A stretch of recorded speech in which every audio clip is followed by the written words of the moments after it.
Okay, so I'm going to be showing you how to whip stitch the body closed. First, you're going to go ahead and remove those center stitch markers on both sides. Okay, you're going to want to add your daring needle to that yarn tail that we left from adding the second leg here. And we're just going to go ahead and whip stitch through both sides of the body, closing this gap here. And you want to kind of work in the outside loops.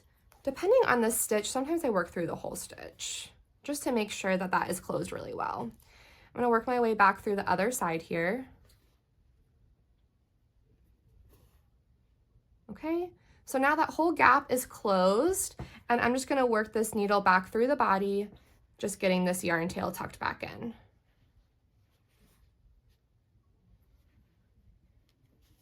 Okay, and we'll cut the excess. And after whip stitching the center of your body, it should look like this.